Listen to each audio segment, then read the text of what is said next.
Movement and Mobility. I'm Vicky, I'm the aquatic supervisor with the Edmonton Garrison Fitness Center. This program is designed for any athletes that are watching or anyone who's trying to get back into fitness. Now, no matter what you're doing, it's critical that you don't skip a warm-up. A warm-up prepares your cardiovascular system, which means that you have an increase in blood flow to all of your muscles, meaning that you're raising the temperature of your body. This goes and decreases any risk for an injury and also decreases your muscle soreness, which also activates your nervous system. So it's fantastic to always do a warm-up and properly prepared before any workout. Okay, before we get started, avoid this warm-up routine if you have a serious injury. Please see your physician before starting. If you need any additional information or instruction, please ask for help from your PSP fitness staff. Okay, so let's get started. The first thing that we're going to do is make sure that our cardiovascular system is going up. So we're going to do a jumping rope, elliptical, walking, biking, things like that for 2 to 3 minutes to really get our heart rate up. So the next activity that we're going to do is we're going to still increase our heart rate by doing jumping jacks. This is going to include both your lower and your upper body.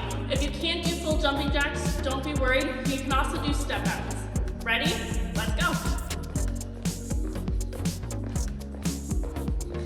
So the next activity that we're going to do is body weight squats. We're making sure that we're not loading this exercise, but we are getting a full activation of our body. So you want to make sure that your feet are nice and pointing forward, around hip width apart. You're going to start by hinging back with your lower. Coming down. So you don't have to get super low at this moment, it's just for a warm-up. Go ahead and complete 10 to 12 of these to make sure that you're nice and warmed up. The next activity that we're doing is hip rotations. We're going to be doing both external and internal hip rotations to make sure that we're nice and warmed up in our hip area.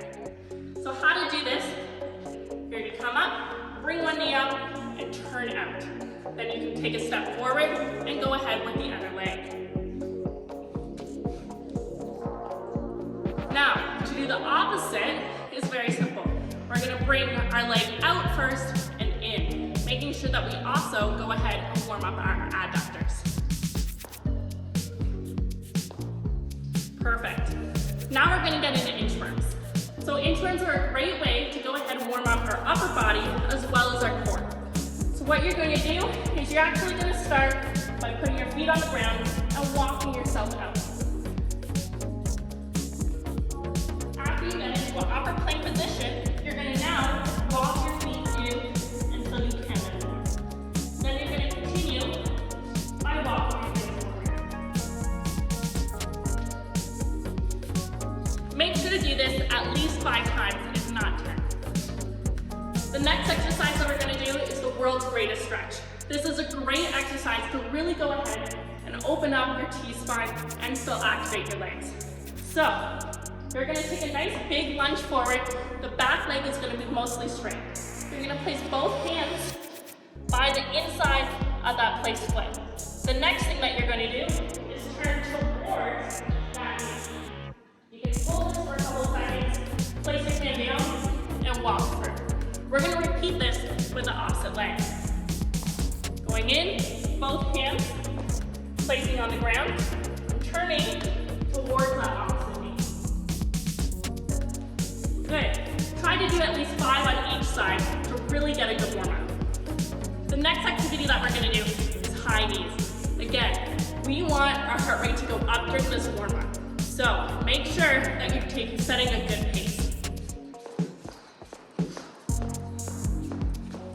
Once you've done that around 30 seconds, we're going to move right into butt kicks. So making sure that you have both sides of the legs. You can always go ahead and place your hands here and make sure to go and kick your hands each time.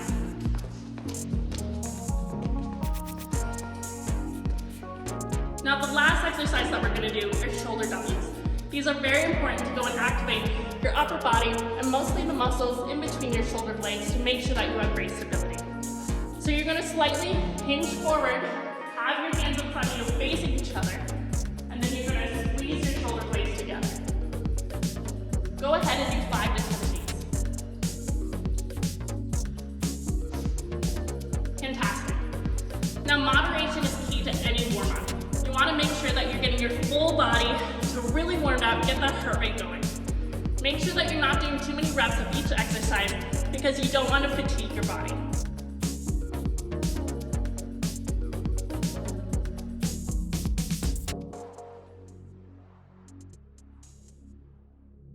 Okay, so that is my full warm-up for you guys. Make sure that you do this before any single exercise that you're doing. Okay? Avoid stretching immediately before lifting heavy or doing activities that require explosive muscle power. This is very important because you don't want to weaken some of your muscle groups before you get into those activities. Avoid any kind of bouncing motions. That could be making sure that you're actually bouncing through a complete entire motion because you don't want to stretch the muscle to an injury. Don't stretch a recently injured muscle unless it's directed to do so by your doctor, physiotherapist, or athletic therapist. Now, finally, check out more videos for any muscle activation exercises and foam rolling routines. Hope to see you next week.